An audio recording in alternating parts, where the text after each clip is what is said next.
बारा नाचणाऱ्या राजकुमारी. खूप वर्षापूर्वी एक राजा राज्य करत होता. त्याला 12 मुली होत्या, म्हणजे 12 राजकुमारी होत्या. प्रत्येक राजकुमारी ही दुसरीपेक्षा अधिक सुंदर होती. आता त्या सगळ्या तरुण झाल्या होत्या. राजाने त्यांचं लग्न लावून द्यायचा निर्णय घेतला होता. पण लवकरच एक गोष्ट त्यांच्या लक्षात आली की त्या सगळ्या मुली रात्रभर नाचत असत. राज्यात कोणालाही ठाऊक नव्हतं राजकुमारी रात्री कुठे जातात. राजाला काळजी वाटू लागली. तो त्यांच्या महालाचे दरवाजे बंद करायचा, जेणेकरून राजकुमारी रात्री बाहेर जाऊ शकणार नाहीत. पण त्याचे सगळे प्रयत्न निष्फळ ठरले, कारण त्याला राजकुमारीच्या बुटांना पडलेली भोकं दिसली. तो चिंतित झाला आणि त्याने एक घोषणा केली. जो कोणी माझ्या राजकुमारींचं नाचायचं रहस्य शोधून काढेल त्याला माझ्या मुलीपैकी आवडत्या मुलीशी लग्न करण्याची संधी देण्यात येईल आणि त्याला माझ्या मृत्यूनंतर राजा घोषित करण्यात येईल. पण जर तो माणूस 3 रात्रीमध्ये रहस्य शोधून काढू शकला नाही तर त्याला मृत्यूदंडाची शिक्षा देण्यात येईल. ही बातमी वाऱ्यासारखी सगळीकडे पसरली आणि लवकरच एक राजकुमार हा रहस्य भेद करण्यासाठी पुढे आला. मी तुमच्या शेजारच्या राज्याचा राजकुमार आहे. मी इथे राजकुमारींचं रहस्य शोधायला आलो आहे. राजाने आनंदात त्याचं स्वागत केलं आणि त्या संध्याकाळी जेवण झाल्यावर त्याला आराम करण्यासाठी एका आरामगृहाची व्यवस्था केली. त्याचा आरामगृह राजकुमारींच्या आरामगृहाला लागूनच होता. त्याचा बिछाना असा लावण्यात आला होता की तो अगदी सहज राजकुमारींवर नजर ठेवू शकत होता. हे बघायला त्या रात्री त्या नक्की कुठे गायब होतात. राजकुमारींच्या आरामगृहाचा दरवाजा उघडा ठेवण्यात आला होता. राजकुमार आरामगृहात आराम करत होता. तेवढ्यात 2 राजकुमारी तिथे आल्या आणि त्यांनी त्याला सरबतचा भरलेला पेला दिला.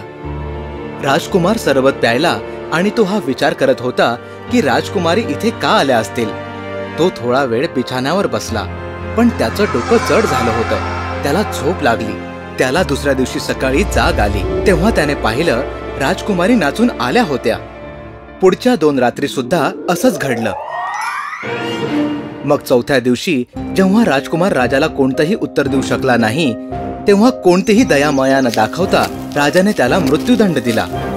त्यानंतर हा रहस्यभेद करण्यासाठी बरेच लोक पुढे आले, पण ते सगळे हा रहस्यभेद करण्यात अयशस्वी ठरले. त्या सर्वांना राजाने मृत्यूदंड दिला. त्यांना फाशी देताना राजाला आनंद होत नव्हता. राजा दुखी होता, कारण त्याला राजकुमारींचं रहस्य कळलंच नव्हतं. त्याच राज्यात एक सैनिक होता, ज्याला दुखापतीमुळे सैन्य सोडून द्यावं लागलं होतं. आता त्याच्याकडे दुसरं कोणतंही काम नसल्यामुळे त्याने राजाच्या राजधानीत जाण्याचा निर्णय घेतला. राजधानीकडे जात असताना त्याने एका म्हाताऱ्या स्त्रीची मदत केली. तिने त्याचे आभार मानले आणि विचारलं, तू कुठे निघाला आहेस? मला माहित नाही. मी राजाच्या राजधानीत जाण्याचा विचार करत होतो. ओह, राजकुमारींसाठी? नाही, याचा राजकुमारींशी काय संबंध आहे? तू राजाच्या घोषणेविषयी ऐकलं नाहीयेस का? हो, मी ऐकलं आहे, पण मला वाटतं मी त्या रहस्यामागे गेलो तर मला जीव गमवावा लागेल, जसा इतर लोकांनी गमावला आहे. तू झोपायला जाण्यापूर्वी देण्यात येणारं सरबत पिऊ नकोस आणि झोपायचं नाटक कर, बरं का? असं बोलून त्या म्हाताऱ्या बाईने सैनिकाला एक बुरखा दिला. हा बुरखा घातल्यावर तू अदृश्य होशील आणि त्या 12 राजकुमारींना तू दिसणारही नाहीस, कळलं का? सैनिकाने त्या आजीचे आभार मानले आणि तो राजमहालाकडे निघाला. राजाने त्याचंही स्वागत केलं. सैनिकाला इतर प्रतिस्पर्ध्यांप्रमाणे वागणूक देण्यात आली. मग त्या संध्याकाळी राजा त्याला आरामगृहात घेऊन गेला. ते आरामगृह राजकुमारींच्या आरामगृहाच्या बाजूला होतं. थोड्या वेळानंतर मोठी राजकुमारी तिथे आली. राजकुमारी, आपण इथे? आपलं स्वागत आहे. हे घ्या सरबत. कृपया आमच्यातर्फे भेट समजून आपण या सरबताचा स्वीकार करा. असं होणार हे सैनिकाला माहित होतं. तो सरबत प्यायला, पण त्याने गिळलं नाही. त्याने जिभेखाली स्पंजचा तुकडा ठेवला होता. राजकुमारी तिथून गेल्यावर त्याने तो तुकडा बाहेर काढला आणि झोपी गेल्याचं नाटक करू लागला. त्याला झोपलेलं पाहून सगळ्या राजकुमारी खुश झाल्या. आणि बाहेर जाण्यासाठी चांगले कपडे घातले. सगळ्या राजकुमारी तयार झाल्यानंतर सर्वात मोठ्या राजकुमारीने बिछाण्याला थाप मारली आणि लगेच खालची गुहा दिसू लागली. सगळ्या 12 बहिणी एका मागोमाग त्या भुयारात जाऊ लागल्या. सैनिक हे दृश्य बघत होता. त्याने जादुई झगा घातला आणि त्यांच्या मागे गेला.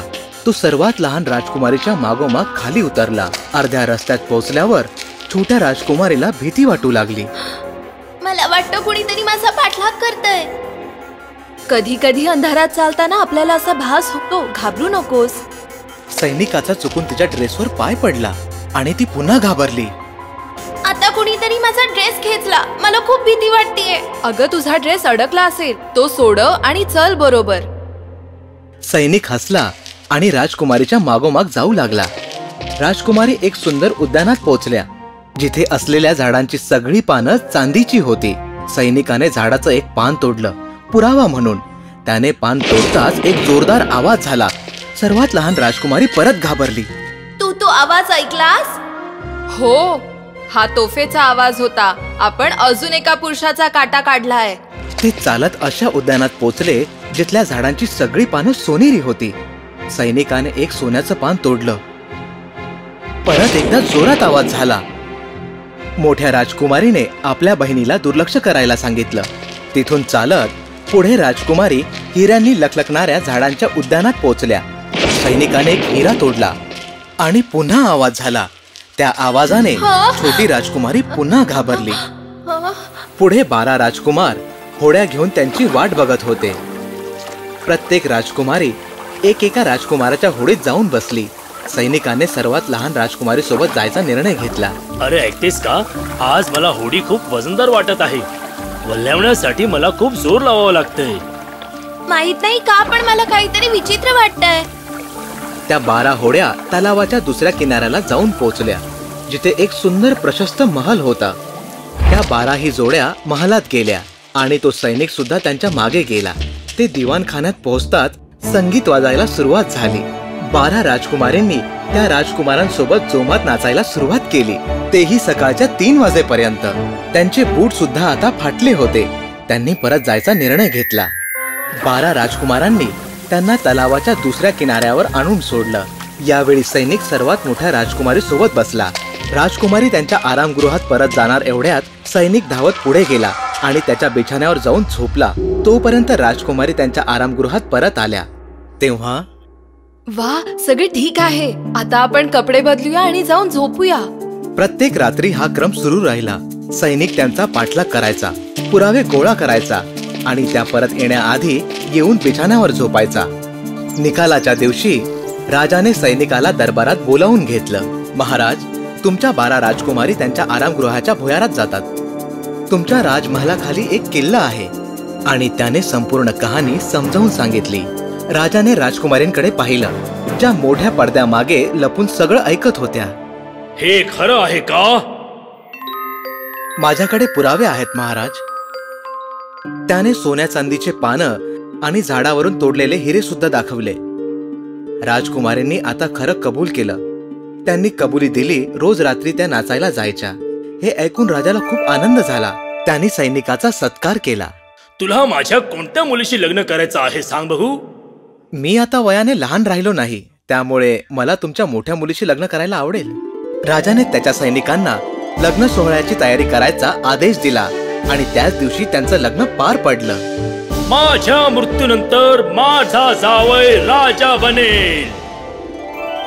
आणि ते सुखाने आनंदाने राहू लागले.